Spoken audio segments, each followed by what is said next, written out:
Hello, everybody. Let's talk real estate. Coming to you on this lovely Friday.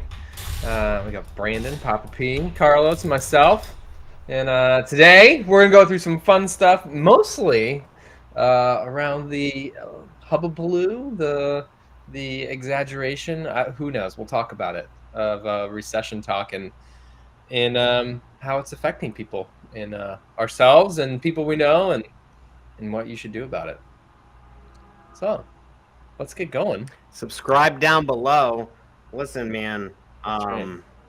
doesn't matter, I feel like, how old I get or how much money I make. I still, in existence, have these fucked up cords. It doesn't even charge right. We have cords for charging for this iPhone, and like all my devices, they're all fucked up somehow. And it's like, look at this. It's not even, it's just like you can't even see it. It's like separated. I have to hold my iPhone a certain way to charge. So if you're ever talking to me and I'm like, my battery's dead, it's because I have to keep my iPhone in a certain way. And here's the thing, guys. It doesn't matter, John, because I don't know if you have a teenager or not, but whenever I buy a new charger, it seems to disappear from wherever I'm keeping it. John, now my daughter would have stolen that and it'd be up in her room at some point or in somewhere. Somewhere. It doesn't matter. I wind up with all the shitty ones. I think she swaps them out without me knowing and then makes me believe that I messed up this cord and that this was my cord. I don't know. Either that or my wife takes them and then I go to plug my phone in and it's not there and I'm like, you know, like I have this wireless charger on my desk, but my wife still uses a plug-in cord, and she has the same problems all the time. She's like, "Where's the cord?" She like moves them around the house. Yeah, moves them all around. Like, I can't find the cord. So what am I left with as the dad, the husband? I'm left with this crooked. It's even like it's discolored. I don't know what's happened to it. Shout out to the dads. Shout out to the dads that all embrace faulty iPhone cables for their for the betterment of their families. The unsung charging heroes, you know, the unsung. That's right. Yeah. My wife needs one like you have plugs in it works, and otherwise she'll just get mad. So like if I I'm in the car or something, I'm like, I'll be the one like fiddle with it and get up to the right spot. You have to set it down perfectly for it to maintain. Yeah, exactly. It doesn't matter. Yeah. It's just it's a problem that transcends all income classes. Yeah, it's true. It's true. People can unite on that. It's a good time for people to be united. There's one thing we can all get around. It's the fucked up of the iPhone charging cords. All right, guys. Well, so what's been going on in your guys' life? I have finally, I have instituted novations into our training finally. We've been training on it all week. Love that. You know, John, I just checked my email to see if your team has got all my contracts in or not. Waiting on that response. Wink, wink. He sent it. I don't know maybe it's your email, maybe it's ours, but he sent it a couple hours ago and he said all of them are done. So what I've done, just to let everybody know, is I got 3 different contracts going. I've had 2 before, occupied and vacant. I've added a very basic novation comment into my original 2 contracts. So that way, if something happens on a regular deal, we could still present the seller with a novation. And when I signed up for Eric Brewer's novation course, they give you the contracts checked with your attorney. Always have your attorney review all your contracts in the state that you're in. But then like Matt Vibrox, who also provides his, was so detailed that I felt like I had to have a separate contract for novations because you can't. Trying to go through that with like a cash offer wouldn't work. So John and Investor Fuse has set me up with a 3rd contract that's just novations, which adds in like a acknowledgement addendum. It adds in 3 paragraphs regarding assignment and novation, adds in like a unilateral decision to extend, all these extra things. And then I wrote a script on how to walk the seller through that novation contract, added that into the training, sent that out to the team. So I think we're finally ready to start presenting and offering on some novation stuff. It took me a week for me to take the course and a week for me to train the team. So I signed up for the course 3 weeks ago, went to see my mobile home park, came back the next week, started doing the training, and then this week I started implementing it. So I'm pumped, man. I got no results yet, because I'm finally getting it in. Nothing happens overnight. Either that or I'm just slow when I implement things. And, I'm ready to roll, baby. I'm ready to roll into the new year with some novations. I was telling Brittany I may even get back on the phones just so I could pitch some of these babies. I haven't pitched a novation in my life. I'd love that. Yeah. Carlos wants to see. You don't want me on the phones. No, I do. I want you to do live calls. I want you to do live calls. Goodness. Let me get on the phone. We'll see. No, I love that. And like I've told you probably on the show, off the show, that I think that's super smart. We're going to talk some market recession stuff today, but I think that's just an amazing tool to have in your tool belt. Yeah. Novations, anything creative, and just the psychology of it too, just anything sales or negotiation wise. Typically, if you have more options for people versus just one, you're going to have a higher chance of closing them, which is cool. So I'm stoked for you, man, and hats off, my weekly hats off for just getting that implemented quick. You're like, look, we're looking at this when we were getting Eric B scheduled for the show. He's a big guy in the space. We were getting him scheduled for the show. Papa P was, somewhat interested. He got it right away, has it, implemented before a month, and he's going to be on the phones here. So shout out to you on implementing it, and everybody should be doing that, implementing stuff quickly. You said something there I wanted to pause on. A couple minutes back, you said adding another tool, another option for the sellers, right? Mm-hmm. So I run a virtual team, right? So I was interviewing somebody yesterday for our closer role. We opened up our interviewing process after our training's been fully updated, and I have my trainer on board. And what we're doing with novations, because of the way we train, is a new person can't offer novations. We don't train you on the script. We don't, because it's so complex you have to be confident. Like I've watched all of Eric's stuff and he's smooth. He's smooth as butter. He obviously knows what to say. Matt's a little more rigid because Matt's a very engineering, logical kind of guy, you could tell. But either way, the experience allows them to explain innovation. So what I've decided we're going to structure our team is that you have to be up-trained in order to offer novations. And it's also a step up in your commissions. So as a way to provide career growth, right? If let's just say you're closing one, and I'm making this up, 1 out of every 10 cash offers.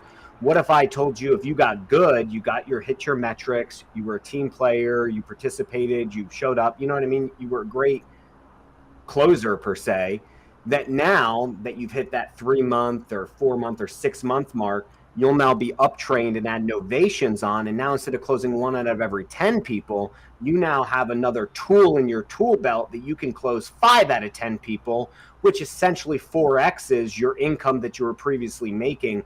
So we're now adding it not just as another tool to the sellers, but as another tool for our closers to look forward to, is being able to offer. And we're doing the seller financing stuff, and that's going to be something else we up-train on. So we're going to look at it as in creating tiers, like tier 1, tier 2, tier 3 closers. And as you get up in your experience in tiers, you get trained on more weapons, because I found that it's really hard trying to train new people on everything. It's like, man, I'm trying to teach you how to value, how to offer, understand real estate, how to talk to sellers. If you try explaining a novation the way Eric does on your first week on the phones, come on. Like, you're asking someone to like really trust you on this whole process, and you're going to put a new person in charge of novations. So no, we're doing it separately right now. So I think that's just a different strategy, a different approach we're going to take. And so as closers, you have to qualify and up-train into that tool on your tool belt. Love that. I like that. I think that's a phenomenal way to grow your team, and not to overwhelm them either with like, hey, here's this new thing that we're doing and I expect it from you now. It's like there's a path forward into that, and it takes, you've got to be here for a certain amount of time, and then I think that's a brilliant way to do it. And then you tie commissions. Yeah. Like you have to do certain things. And that's where our groups comes in IF3, being able to separate the roles and stuff like that. But anyway, that's my update for novations, but it is a great tool to have going into, this so-called recession. I definitely think there's definitely going to be some setbacks, but I mean, it's not slowing us down. I love it. You beat me. You beat me to thinking of the group utilization in IF3 for your different tiers, different exit strategies, working people and up. the push to function. So we have a push to function, a push to creative, because right now it'll be like just my manager and myself able to do novations essentially, and eventually we'll train people into it, and then they'll be added onto those groups where those novations. And it sucks. So think about it. Let's say you're a newbie and you got this lead that could be a great novation. You're not authorized to offer that novation, so you're going to label it as a novation and push it into the novation group or the creative group, and then someone's going to take over. Same thing with seller finance. Why am I going to train a new person on seller finance when you haven't even gotten your metrics for getting a regular cash offer accepted? Bro, you got to work up to it, baby. And like that just gives you something to look, and it's called career growth. It gives you something to look forward to and a way to make more money. Absolutely. On the money here, Papa P. Papa P's preaching some truths here. And yeah, don't feel bad if you're just starting off. Like, you need that growth. I don't think you can go 0 to 100, just get like a novation course if you haven't locked up a cash deal, before in your career. It's definitely a little bit more experienced. Yeah, complex. Yeah. Update for me, as I was explaining, and I don't mean any offense here. I love nutrition and health stuff, but update for me, as I was telling John, just an off-the-cuff way of explaining it, got LASIK surgery for someone that has had glasses and contacts since middle school. I could see about this far in front of my face before it starts getting like unclear, and now I can just see like an eagle. I told him I'm no joke. I played that song as soon as I rolled out of bed the next day to get myself ready on the tap. It's the first thing I did. And I could, hilarious. But I said that with LASIK, I'm going to be like a vegan person that just every conversation they somehow fiddle in a way that they're vegan and tell everybody they should be doing it. People. And I'm already like that with LASIK. Mostly talking to people that I've already spoken to. Shout out Phil Juarez, Atlas guys in Investor Fuse, big Investor Fuse guys. He was actually the final straw that had me get LASIK, so shout out to him. But yeah, feeling amazing. And honestly, on a personal and business note, feeling like a different level of urgency with my gratitude, really. Just getting like a bunch of like random stuff done, like mounting a frame here, football jersey in here, getting the place deep clean. He can hang shit now because he can see. Not even that. It's like I almost have more urgency with my gratitude, just being like, damn, like I'm 32, like just got this done. Like, I don't know. I just had a different sense of it. So for anybody out there, I would definitely say focus on gratitude, especially in these times. Like, this is going to be kind of like a theme, and not to implant that into you, but I think it's a good time to double down. Like we're going to talk about every week. One of those things is gratitude. So that's something for me. I just noticed, I'm like, damn, I just got a lot of stuff done that I kind of had on the back burner, like personal stuff, like getting tags changed to Florida, that sending a gift out to a friend, bunch of stuff like that I just noticed. And getting tags changed to Florida, bro. I waited years to do that. And every time I got pulled over, because I lived in Clearwater, where it's like capital of tourists, I just pretended I was a tourist. And you know what? I never got a ticket when I lived in Clearwater. They always let me go because I just pretend I was lost and I didn't know what I was doing. And I was from PA and I'm down here on vacation. No shit. I got out of so many tickets because I felt like they just didn't want to give a tourist a ticket. I mean, I wasn't doing anything majorly illegal, but blowing a stop sign, rolling stops, speeding a little bit down towards the beach, like. They let me go. I was polite and they let me go. I'm like, oh man, I'm so lost. I don't know my way around here. That's so funny. That's what people have told me to do too. And you don't have to have a plate on the front in Florida. I got my plate. No. I'm like, where's the other one? No. And you don't do inspections down here either. Like up north, you have to do like annual inspections on your car, at least in PA. Things are a little different down here. Maryland. But congrats on becoming a true Floridian. I mean, you're now got your license, your tag. I mean, welcome. And you can see it all. Thank you. Dude, the LASIK is absolutely incredible. It's like that's good. It's unbelievable. It's like Jesus Jesus in the form of an Asian doctor. Sonia Yu, shout out her. You number one. I mean, who says Jesus is an Asian? You don't know. That's true. I don't. That's what How dare you? This is 2022, motherfucker. You don't know what he is. She may have. Don't profile him. She tapped me. They tapped me on the head and. I could see it was crazy. So amazing gratitude for that. Rolling, golfing for the first time too this weekend. So that's going to be amazing. What was I going to say? I forget what I was going to say there, but yeah, feeling good. LASIK, something with the plates. It'll hit me, but yeah, I'm getting those on there. And what are we wrapping on today, guys? I gotta do a little update for myself since you guys just had so much fun, Do and it. then we'll roll right in. I went on Do it. vacation I last was week. gonna say, John, before you tap on there, this cannot be used in a form of entrapment if any Clearwater PD happen to be listening to the show. Statute of limitations. Yeah, I had to just. I need to talk to my attorney. Our legal was in my ear, so I just had to get that out before. Yeah. Before we forgot. Okay, my bad. So I went on vacation last week to North Carolina, which is like my favorite place on the planet and the place I want to live for 5 months out of the year, so I can still enjoy Florida's tax rate. And I don't know if you guys have ever experienced this, but like some vacations, I have done vacations where it's just like, you know, whatever, Disney with the family, and you're like so glad to get home and so glad to work. But this is like the first time I like felt some dread, not dread, just like I'm in my happy space and I have to leave and go back to Florida. Have you guys ever experienced that? Oh yeah. Yeah. Well, I don't really take vacations until this year when we started doing the family vacation. When I left Lake Glenville, me and my wife, like it was painful. Yeah. It was painful. It's usually I'm so excited to get back and get back to work and get to the grind, like enjoying the rest. But this time I was like, okay, man. It's only a matter of time. I've been watching those house prices up there in North Carolina. I'm just watching them fall a little bit.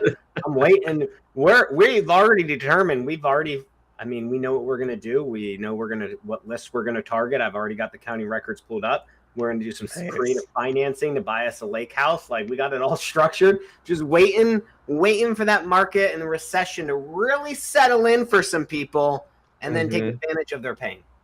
I love it. Well, I mean, I don't love that people are in pain, but I love that you have a plan for your goals. I do. You're going to give them a solution that works well for them. That's going to be advantageous for you. You're right, but when you really think about it, we're like the Grim Reapers. We do well when there's blood in the streets. Mm-hmm. Like real estate is one of those things. Like it's like a mortician. Your business goes up when people are dying or in pain and dying, right? Like, and you think about what we do, we're like the Grim Reaper. We're here to guide you to the other side.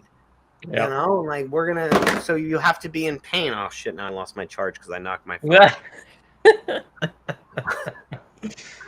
But yeah, that's true. That's accurate. That is sort of like morticians or Grim Reaper, but I mean, your job as a mortician is to help them out as best as possible. Make sure your blades are sterile. You're going to make sure there's no scars left. They're going to be in good hands. I mean, there's a lot of good stuff that you can do, and we rap about on this. But that is true. That's interesting perspective. I haven't necessarily thought about that way. Yeah, I mean, it's easy to make. You can make good money in a good market, and morticians will always make money because people are always dying. But you throw a good war out there where bodies are piling up, that mortician's going to rake in the freaking money, and the Grim Reaper is going to have his calendar booked. And that's like us. So you can make money in a good market, but when blood's on the streets and that recession hits and people are losing their jobs, that's when the real wealth is made. I mean, it's just a different analogy or a different way of looking at it. But yeah, we used to say that back during the REO days in like 2010, 11. Like that's how we would always, as REO agents, you were like the Grim Reaper coming in, kicking people out. Mm-hmm. Would you say it's the inverse right now for like loan officers or people in the mortgage industry? I mean, there's blood on the streets for them. I feel like I've seen a lot of loan officers just their posting has severely declined on social media. Like some of them, I've seen them change. I think they lost their jobs. I've seen them change their profile statuses. Like I'm pretty sure they're cutting down. Mm-hmm. Yeah, less demand to get a mortgage right now. If any loan officers out there need jobs in sales, you give me a call. That's not a bad idea. That's probably like something Grant Cardone would do. Like, hey, if you're a mortgage officer that lost your job, come cold call multifamily. Mortgage officers are like salespeople. Yeah. Mm-hmm. Yeah. Just a different. And it's easy. Like their product is really good when it's 2-3%. Yeah. To do that, it's like whether they're selling a fresh mortgage or a refinance. I mean, it's like the inverse. Like they're almost like the morticians when interest rates are really low. Yeah. But that means the market's good. Yeah. I mean, it's just a different way of looking at it. But, you know, I mean, you can make money in anything, which kind of goes into what we're talking about with this recession. Mm-hmm. You know, I brought it up to you guys and I was like, I really hate the fact that people keep talking about this recession. Like I mean I watch a lot of YouTube and I watch a lot of stuff, and everyone's always talking about like, what are you going to do for this recession? What are you going to do? And I was thinking about it, and it's just like, if you didn't know that there was somebody's talking about a recession out there, like, are you going to truly be affected? Like, there's always something going on in my business. I mean, Yeah. I don't need a recession to give me a problem that I Right. have to solve.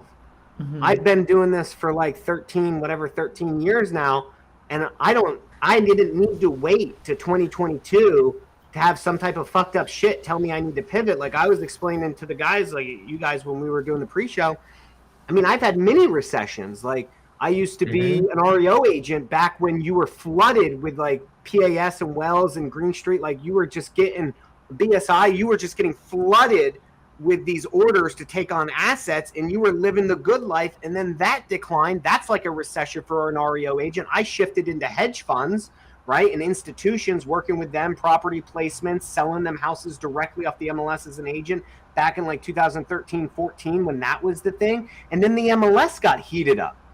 And you couldn't get deals off there. This was before I knew about direct to seller.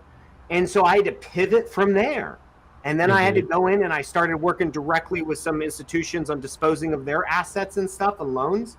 And then I got into, and then when that slowed down, because the market really started heating up and distress started dying out, I got into wholesale. And it's like, but to me, it was never like, I didn't look at it as like something bad's happening. I just looked at it as a natural progression of the way my business worked. And I just kept making money. Yep. And so everyone's talking about how, oh my God, what are you going to do to pivot your business? Oh my God, wholesalers, are they going to survive? Are you going to be able to flip? Are you going to, what's the difference? If everyone stopped talking about it, I'm just going to keep doing what I'm doing all the time. And if one thing slows down, I just keep making money in another way. I don't know. Is that a weird way of thinking about it? No, I mean, I think about it like, I think a good analogy that's recent for a lot of wholesalers is to think about it like texting, right? Like texting 3 years ago, 4 years ago, 5 years ago was like phenomenal. People were closing deals left and right, and then all the regulations came in, and people changed. It's not like, oh my God, here's this and I think that's the kind of it, right? Like it's an in-force versus an out-force. An in-force could be like, I'm just so damn organized, I don't call my leads back, so I'm not making money, right? Outward force being like, can't control the interest rates and what happens with the money out there. Same thing that was with texting. You know, you couldn't control what was happening there, and so everybody learned to pivot. Direct mail suddenly started to get back on the rise because that was becoming a great way to get in contact with sellers again. People went back to cold calling, and it's, you know, there are always going to be forces in and out that are going to affect your business, and you're just going to, you know, pivot, change, adjust, make smart decisions. And you're right, like the talk that I've been hearing is like, people are like, oh my God, like, you know, we may not be, I may have to like stop doing stuff for 6 months or something like that. Like, I'm like, why? that doesn't make any sense. If no one told you about a recession, like we're still doing deals. Like I know a lot of guys still making good money. So what? So hedge funds aren't buying anymore. Like your business should have never been solely selling to hedge funds. If you're a true business owner, like you should have just had and if it was, who gives a shit? You should be smart enough to immediately recognize that. So there's a saying, I have my own saying I've coined. People say failing forward, right? Like you fail at it, you've exhausted it, and then you have to do something else. I call it trying forward. Like I'm a great try forwarder, right? Like I just keep trying. I recognize something's not right and I move forward from it. I don't need to completely fail at something to be able to move forward and learn a lesson. You could try it a little bit and say, hey, listen, like I didn't wait for REOs to completely go to zero for me to transition from being an REO agent and dealing with asset managers to moving into hedge funds. I just recognized things were slowing down and I was like, hey, my revenue is going to go down, like my income. Right? I don't think I used the word revenue back when I was that young. I just talked about making money. But, you know, and then I pivoted into something else to keep the wheels turning.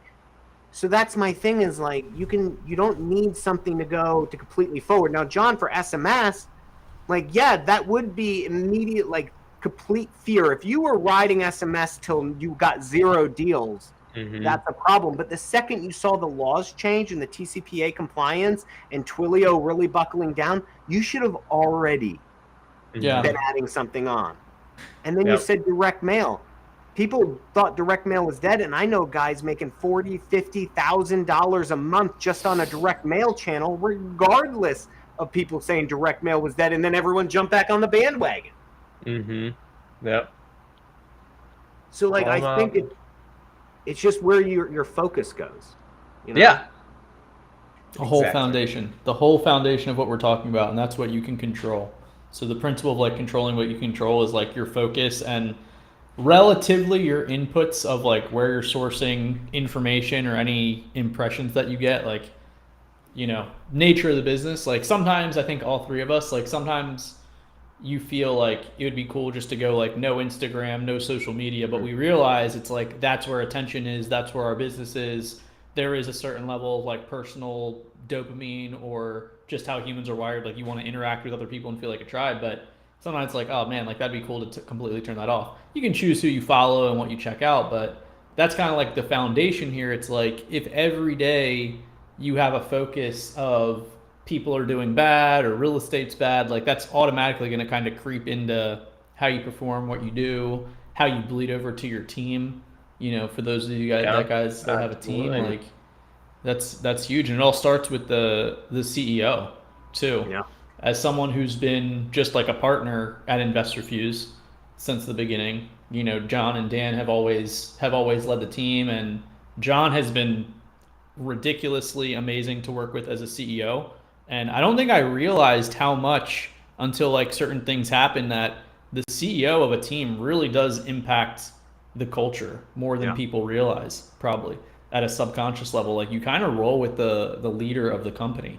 So a lot of the stuff that we're talking about is almost like countering stuff that you guys may see scrolling through Facebook, Instagram, stuff like that, just to kind of give you a positive, put you back in the other direction. Because what's the number? Like I think you have like 40 to 60,000 different impressions that you take on a day, like in every single facet.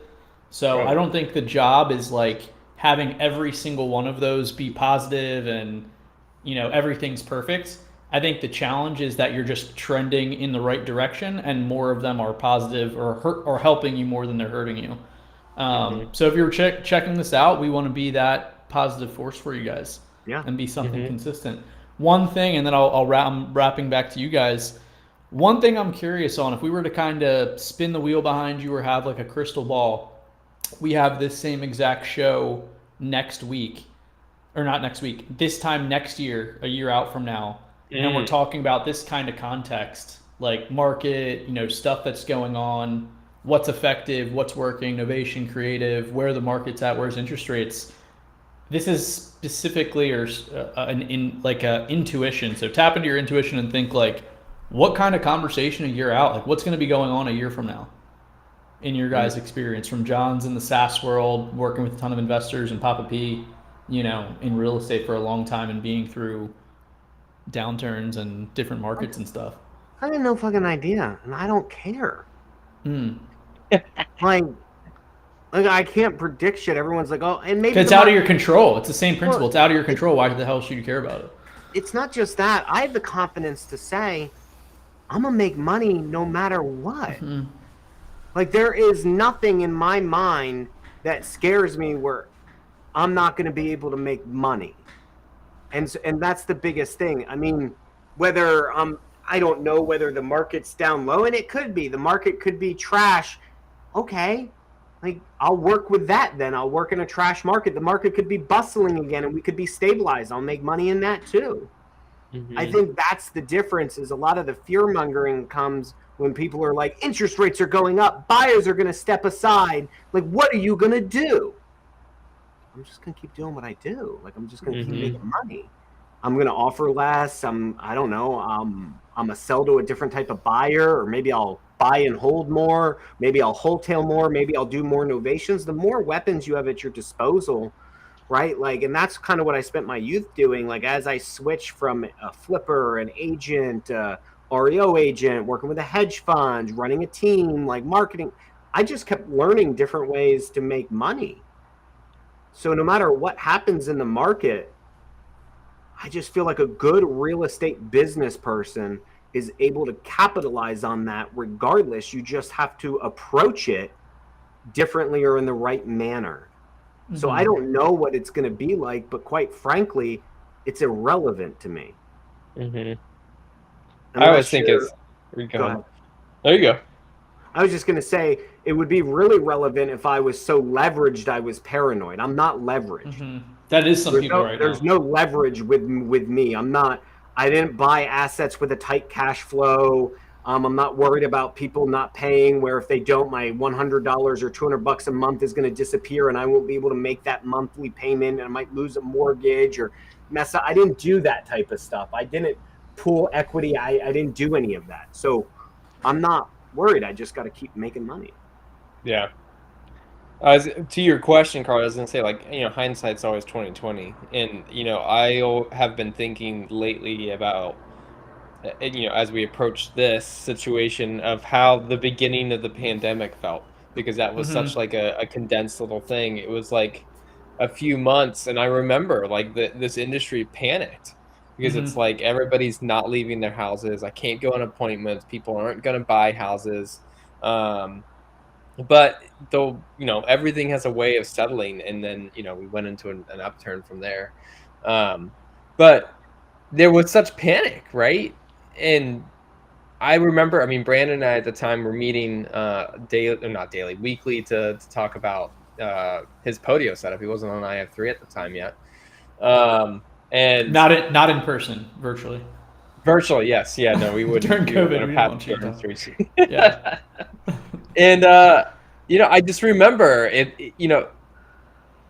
He wasn't panicked. He wasn't like, "Oh my God, what am I gonna do?" It's just like, let's keep moving forward. Like, there's obstacles, we'll overcome them. They're problems. It's just like any other day, and people get so obsessed with what they can't control, and so fearful of it, that they let it completely derail what they're doing. And honestly, that's the thing that it comes down to, is your ability to make good decisions and make good actions in your business are relying upon you having a steady head on your shoulders. And if you're going to sit there being feared out about all the news that people are saying, then yeah, you're going to make bad decisions. You're not going to take the right actions. You're not going to follow up with the sellers because you're just sitting there frozen in fear. Where if you're just like, well, let's just keep going and see what I can do, you're going to keep doing that, and you're going to keep going, and having the impact in the business you need to. That's because people haven't been punched in the face enough. If you think about it, you're afraid to get into a confrontation, right? Like a lot of even grown men, right? Even as a kid or a grown man, you're afraid to get into that fight because you don't know what you're going to be able to do, handle, what it feels like to get punched in the face. You don't know what it's like to have a bloody nose or busted teeth, whatever, right? So I don't need a recession to punch me in the face. I get punched in the face every day. And I know my own ability that I just keep moving forward. But because our industry is littered with so many people who have never been punched in the face with a bad economy or a bad situation, they're all running scared like a bunch of little bitches. And they're like, oh my God, I don't want to get punched in the face. I don't know what to do. Like, what's going to happen when the market goes down? What's going to happen when my buyers dry up? What's going to happen when the hedge funds stop buying? Be like, just lean back and take it and see what you're made of. And if you come back on the other side, it's meant to be. If you don't, you probably shouldn't have been doing it to begin with. Like, I just feel like a lot of these people won't be complaining if they've been punched in the face multiple times. And I think the gurus or like the people on social media, they're placating to those people. Well, you need to do this. You need to do this. This is how you got to protect yourself. Protect yourself from what? You don't know how to protect yourself if you've never been punched in the face because you don't know what's coming. I think that speaks to like the audiences, the people that are following these people on social media, and like we talked about it in the pre-show, like Gary Vaynerchuk versus Alex Hormozi. So Gary Vaynerchuk has come out with videos, and he's like, this is the time to not make big decisions. Don't buy that house. Don't buy that car. And then even your macro decisions, like look into what you're spending, and your streaming services. Do you need all 9 of them? So on and so forth. And then you look to somebody like Alex Hormozi, and Carlos, here you speak to it. You heard it better than I did. But... Word for word, I'll keep it PG-13. He said, if you, I think he even said, if you think about the recession or if you're using the recession as any excuse in your business, you're an effing loser. All right, Hang on. cool. But here's Wait, the no, thing. hold on. No, I want to make my point. Hang on, and then you can come back. So, who follows Gary Vaynerchuk? Young people trying to make a side hustle. That's kind of been his little niche. Like even I know Gary Vaynerchuk. That's when I followed him, was when I was starting to do side hustles before I started any of my businesses. Now I've moved on to people like Alex Hormozi. You know, he has a lot of followers that are business owners, people that get punched in the face and know how to keep going. And it's like those messages are kind of tailored towards those audiences, I feel like, a little bit. And if you're not cognizant of that, yeah. Go ahead, Brandon. All I was going to say is what Gary is saying is sound advice. And it's something, if you're an actual adult and a business professional who's been punched in the face numerous times, you shouldn't need to be told not to go buy the brand new Lambo or buy a big house if your income has changed or your cash flows are in jeopardy. It's just business planning. Mm-hmm. And I'm not saying that I'm not, like Carlos asked that question and I may have come off arrogant. I'm not sitting here saying my wife/partner and I aren't discussing what to do if things slow down. It's just it's a responsible thing that comes second nature because I've been punched in the face. My dad always said he thinks a man's not a man until he gets punched in the face, because getting punched in the face teaches you humility. And only with humility can you know how to move forward properly. And I think that's true, right?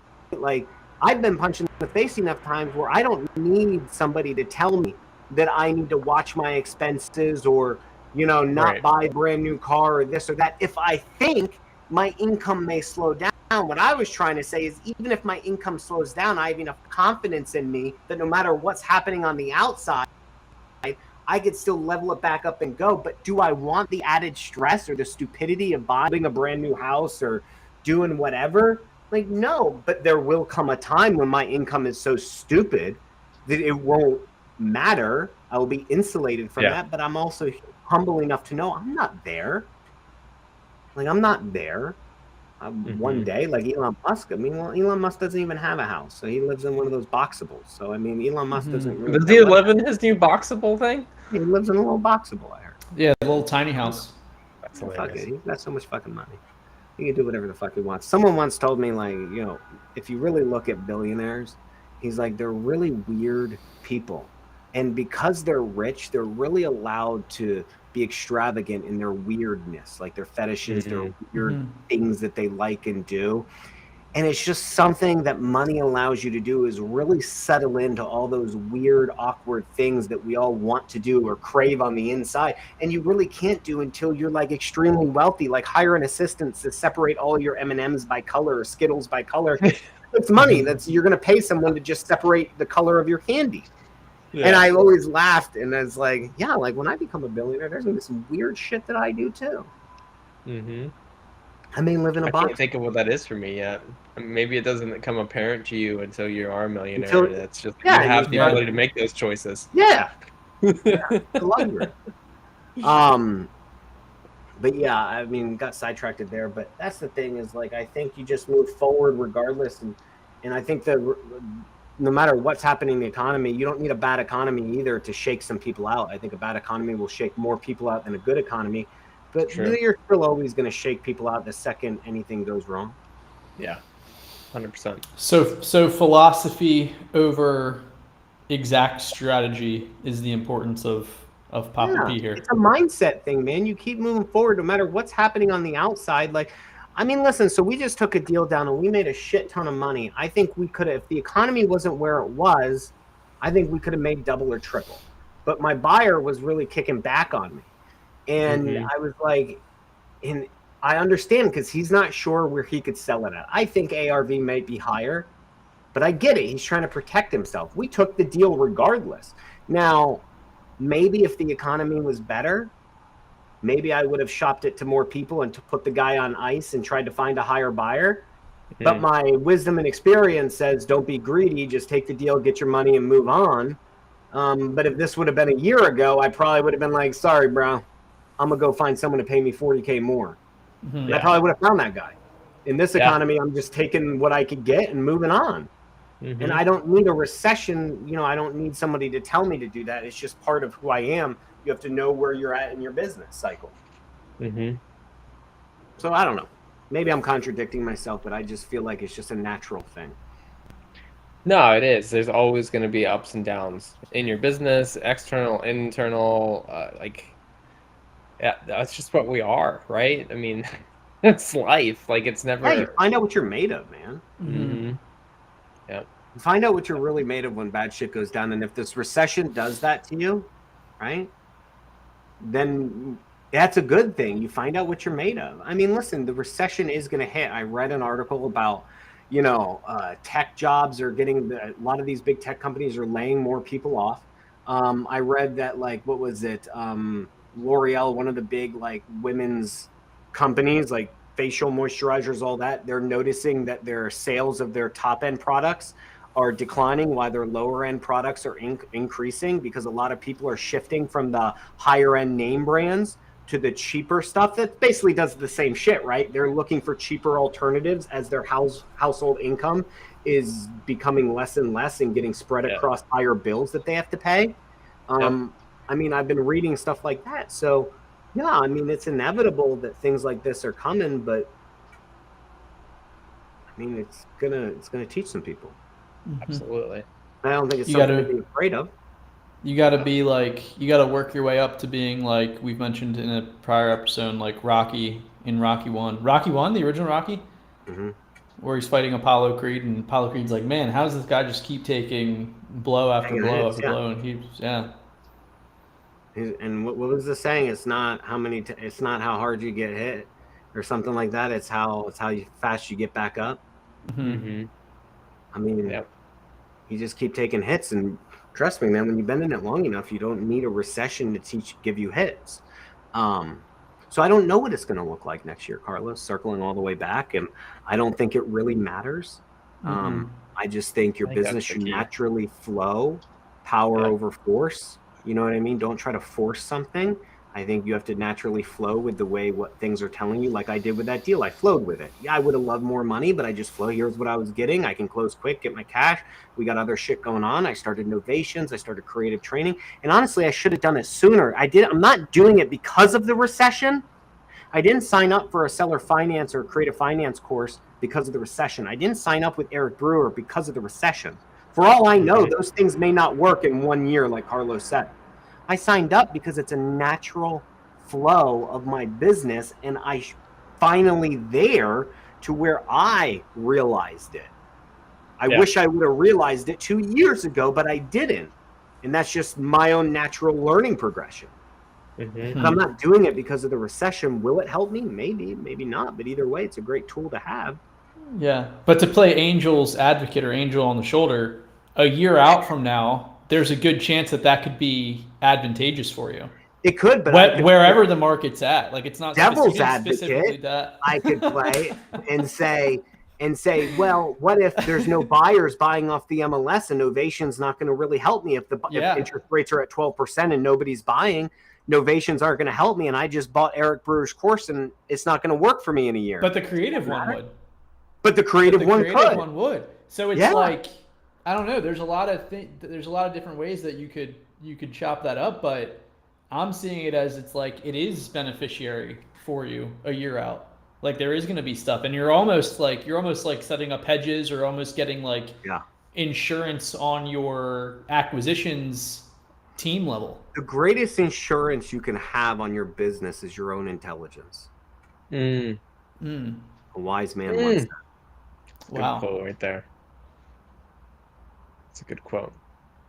Yeah. Well, to sum it up for the recession, obviously things are happening, but our point is that it's just a natural progression of life in your business, and take it in stride, make good shit. Like I feel like our theme of our show is like make good decisions. Go ahead. But the thing is, for all the motherfuckers out there who, and you know what, I got yelled at by my mom because apparently I swear too much. on this podcast. And my mom sent me a text message scolding me at 38 years old because I had told her the reason why I swear so much is because in the real estate industry, people swear a lot. You talk to contractors and vendors, everyone's saying the F word, the shit, like everything.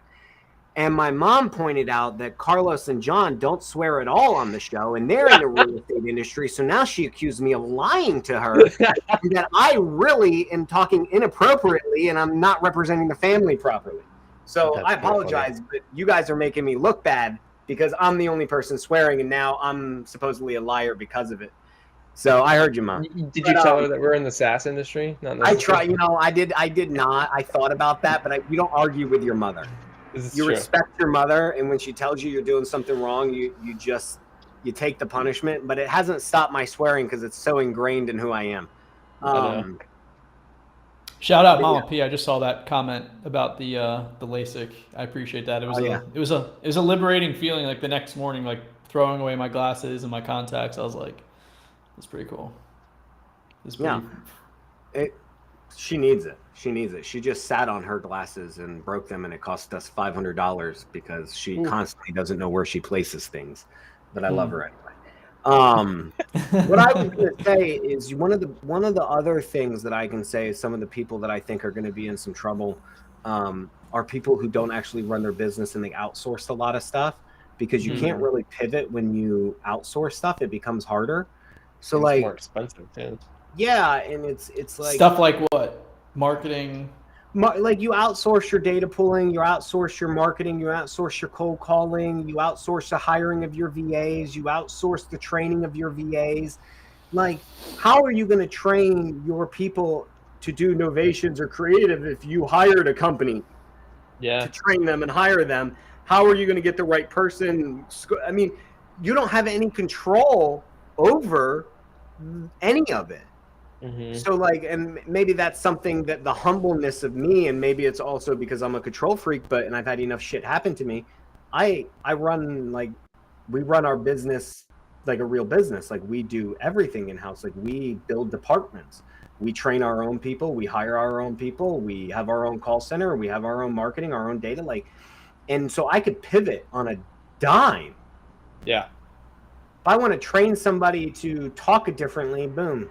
Done. If you want to train them to sell roofing, you could do that. Yeah, exactly. And that's also part of the plan is that's the thing is I'm building a business that will grow with me through my life.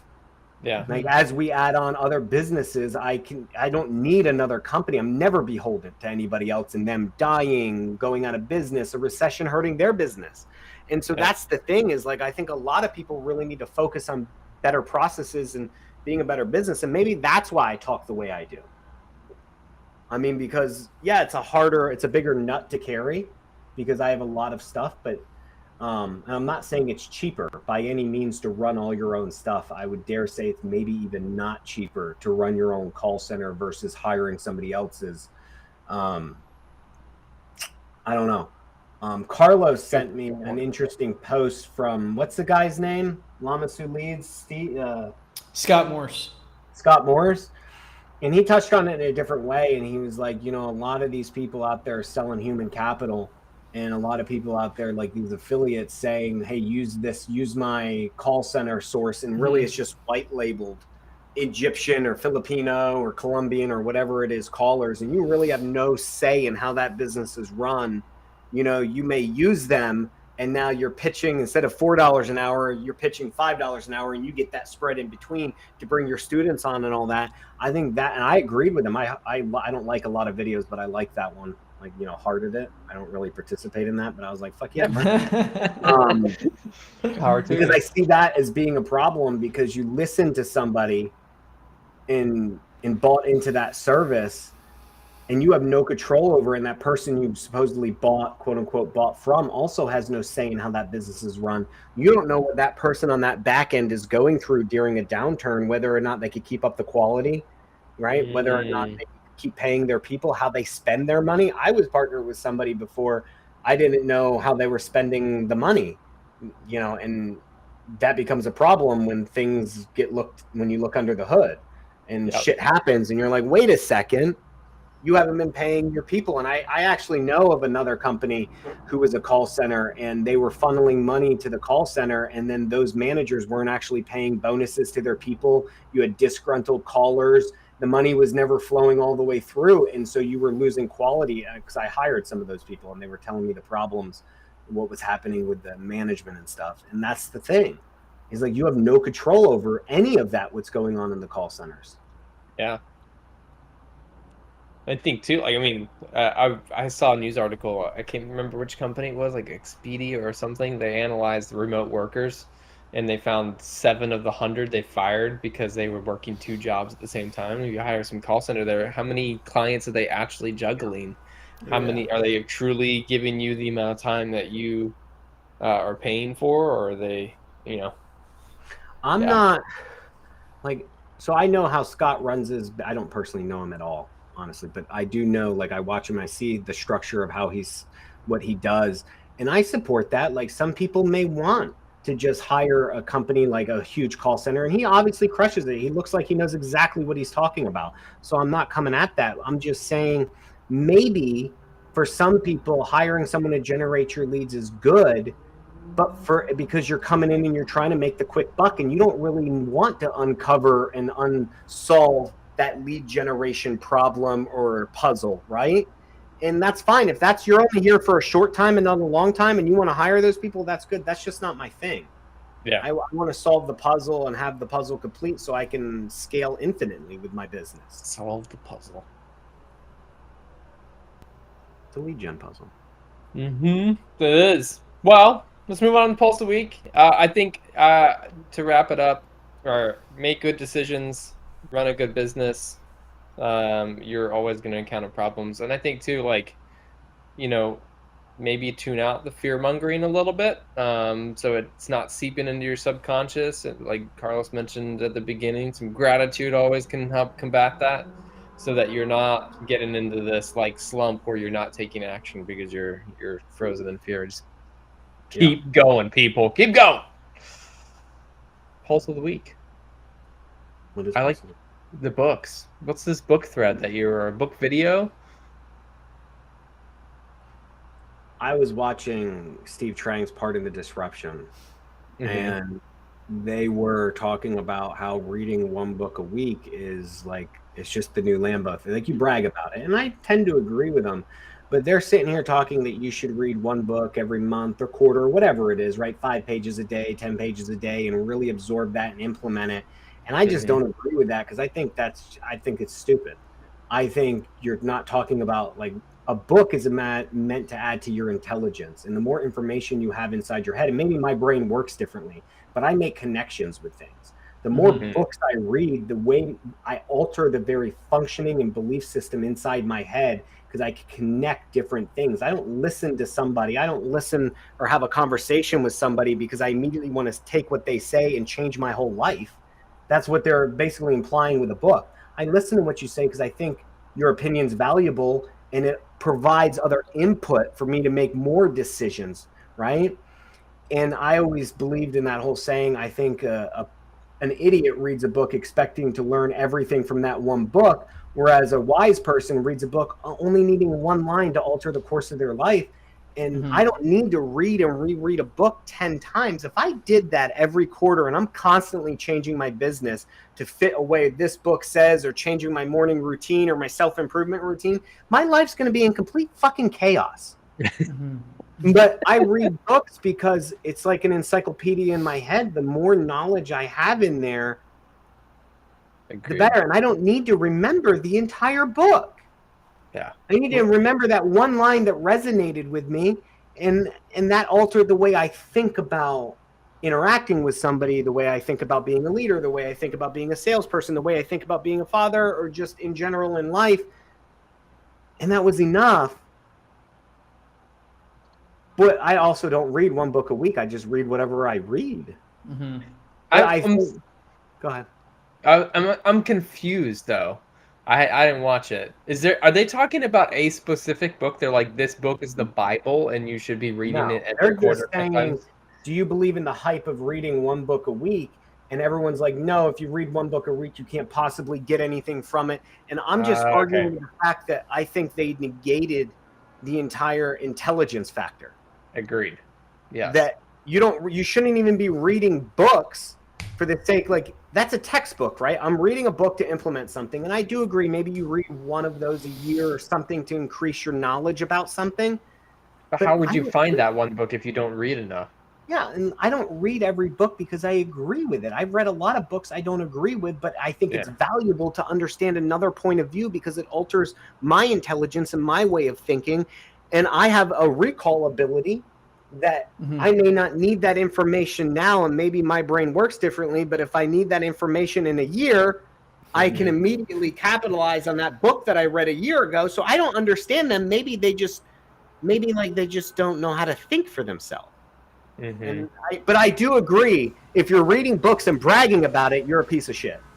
Yes, I agree with that. Like, what I'm kind of thinking of now is like kind of how humans are now, where it's like, and I mean, everybody is guilty of this, I think, to a certain extent, of like where you almost need to like show what you're doing to a certain extent to get like a little pat on the back. I think the book a week comes from Tony Robbins, whoever's saying like, we all know that it's beneficial to read every single day.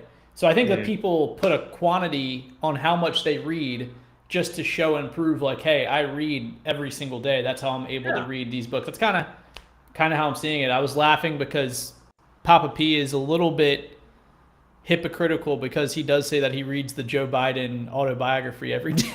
I couldn't say I'm not gonna fuck that shit, dude. I don't read Joe Biden anything. How dare you say oh that? My god, I couldn't even say that. Let's not let that rumor spread. I love Trump. I think, holy shit, man.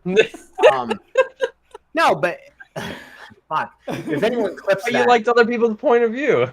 If anybody clips that, now they're gonna tag me as a Biden lover. Thanks a lot, man. Even though I'll probably get blacklisted if people find out I love my man Trump. I love Trump, man. Motherfucker says what he wants to say. But I also don't believe in a book a week because that makes zero sense. Like, has anyone not read like War and Peace or Les Mis or Atlas Shrugged? Some of these books are 1,000 pages. Yeah. Those books could take me like a month to read. I could be fully engrossed. So I don't understand the book a week thing. I read books at my natural rate. Like, I'm still reading Psycho-Cybernetics. I'm not done with that book yet, and that's probably been a month. I'm also simultaneously reading Multiply. I read multiple books at one time. It's just how my brain works. I'm listening to Multipliers, which is a phenomenal leadership book. And that book I may listen to more than once. I've read Good to Great more than once. Not because it's been so long. I was like, you know what? I want to do that one again. That was a couple years ago. I want to add that back on. And that's why I believe in having a library. I don't believe you should toss your books afterwards. I think you should keep them. And it's also why I highlight and mark pages. I've read Atlas Shrugged probably like 4 times. That's my favorite book. It changed my life. But there's a lot of books I read that I'm just like, wow, this is a shitty book. This is a shitty book. I love it. I need some water. That was funny. But no, I'm the same way. I have books, like some books I have like that I've read and highlighted through that I'll like go back and visit just because I want to bring like those top of mind. But yeah, I'm the same way. I mean, definitely try to read every day, read most days, especially in the morning prior to like getting on the computer, puts you in a good state of mind for sure. But yeah, I don't think you need to necessarily glorify. I don't think you need to have a metric on a book because all books are different pages. There are good books that are managing oneself. Ty Lopez's favorite book is like a little orange book like that. That's 30 pages. That's his favorite book. I read that one week. There's my book a week. Yeah, there's Tools of Titans or something. Oh my God, 4 hour. I have that book. I haven't read it. Like it scares me because that's a perfect book just to go in and pick and choose. It's a reference book. Yeah, it's a reference book. Exactly. It's huge. Tools of Titans and what's the other one? That was what, Dave Asprey? 4 Hour Chef. No, Tim Ferriss. Tim Ferriss. Mm-hmm. Dave Asprey had another one that was like Tools of Titans. Love Dave Asprey. I can't think of the name of that one, but yeah. I don't know. I think hair lately, but I do like Dave Asprey as well. Oh yeah. I think there's a place for reading. I do agree that if you're bragging about your books, then maybe that's a reading I for haven't. sport. So Dan Martell, our coach, he went through like Ask Me Anything on a flight he did last week on Instagram, and somebody asked what's the biggest impact that you think somebody could do for their business. He said read 10 pages a day. And that's like more like if you're gonna put a metric on it, just make it a consistent metric, because one book per week, depending upon the length, could be super overwhelming. Just read 10 pages per day, and then he said exercise before or after you read. And he had a picture of Discipline is Destiny, the new Ryan Holiday, which I was like, I just started reading that. I'm like, oh hell yeah, this fires me up. It's like little 3-page chapters of different examples of people that are disciplined. It's really, really good. It's a great book to read. Just a few pages out of the morning. Right? So like this book, right? We talked about this. This book didn't teach me a lot, but there's one thing in here that resonated with me, and it was asking the question why and how, which I've already asked, but it was the way they explained it as being the two most profound questions, right? And asking certain things. There's like one or two things that I took from this book and added it to the rest of the book was pointless to me. And I'm sure over time, I don't know. I just feel like you don't need to redo your entire life over reading one book 5 different times over the course of a quarter and altering your entire business. That was the only thing I was saying. I think you should read to increase your knowledge about things. Jack of all trades and master of none, but still better than a master of one, a wise man once said.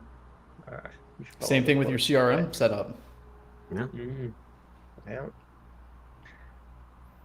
So anyway, that was my thing on books. I wish I was on that part in Disruption. I feel like they purposely don't invite me on, not because they don't know who I am, but because they know I would have a strong opinion about what they say. I should get you on there. That'd be funny. That would be a lot of fun. One day it will happen.